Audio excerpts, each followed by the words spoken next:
This one from Dog Pound Daily. 6 offensive players the Browns should monitor at the NFL Scouting Combine.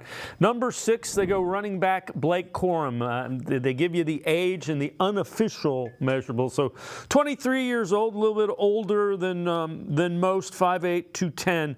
Really durable running back. Number 5, a guy we just got done talking about, Xavier Worthy. Interesting thing, just 20 years old, which I did not realize. 6'1", slight of frame at 172, though. That obviously a concern. Number 4, another wide receiver from Michigan, 22 years old, 6 foot, 190, Roman Wilson. He figures to kind of light it up with his athleticism at the Combine. Number 3, this guy is another intriguing one, a youngin', 20 years old, 5'11", 227 pounds, running back Audric Estime from Notre Dame. Number 2, another wide receiver, 21 years old, 6'2", 204, JAYLEN POLK from Washington. And number 1, they say tight end from Ohio State, 23 years old, 6'4", 251, Cade Stover. We've already talked a little bit about Worthy.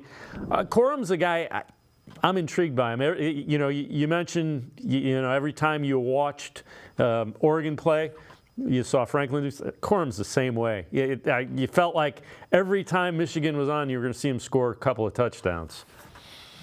I mean, that's what he was best at. I mean, run behind that big offensive line, create holes for yourself, and just hit the hole with authority. And that seems like that's what Blake Corum did very well. Toughness is great. The agility is really good with Blake Corum. The age is always a concern with me because, with the Browns in particular, more so than other teams, prospect age does matter. And the other concern I have with Corum is just the heavy workload he has. He has had a lot of carries over the last 2 seasons in particular. So those would be the 2 biggest concerns I have.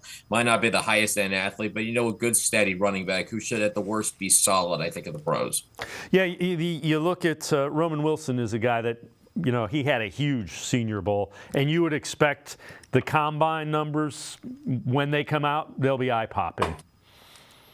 Yeah, no question about it. It seemed like, we'll talk more about Roman Wilson later, of course, but when it comes to, Roman Wilson and his ability, the athleticism is undeniable. Bruce Feldman of The Athletic always does his annual Freaks list, which is the ranking of the most incredible athletes in college football. Roman Wilson's up there, fast, quick, stronger than you would think. He's kind of one of the epitome of those guys, at Michigan, where they always talk about the toughness.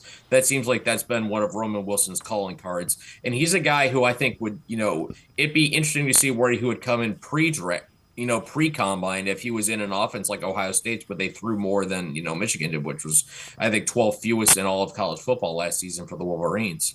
Yeah, you look at Estime's a guy I like. He's another one. I saw plenty of.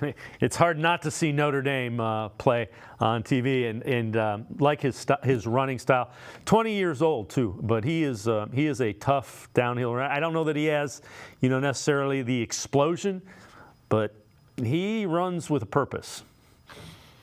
Yeah, the thing that I keep coming across, when I read all these reports about him is, comparisons to David Montgomery. What team wouldn't want a David Montgomery type of running back? A guy who's, just such a tough player to bring down between the tackles. Estimated 227, can certainly break through tackles. He's more elusive than you would think as well. And his vision is really good. He's kind of one of my first crushes of this draft, even going all the way back to the beginning of January, really diving into this class.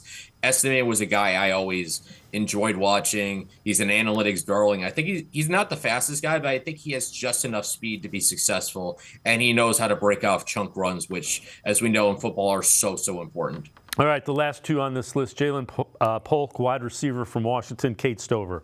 What do you think of those 2? Polk's an interesting guy. He's kind of a jump ball specialist plus. I mean, his contested catch rate, I believe, by PFF was about 50%, and that's phenomenal. He's got the great size at 6'2", I think about 204 pounds. Maybe overshadowed a little bit by how good Rome Odunze was. Odunze is going to be a top 10 pick.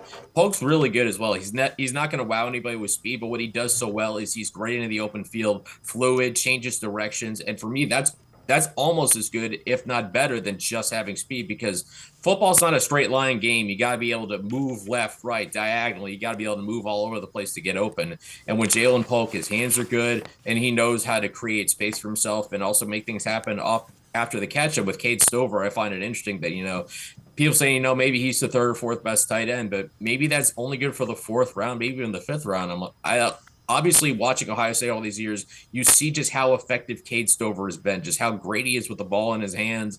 I know there's the nickname Farmer Gronk thrown around for Cade Stover. So it'd be kind of with Harrison Bryant being a free agent, whatever happens with Jordan Akins in this offseason will be interesting.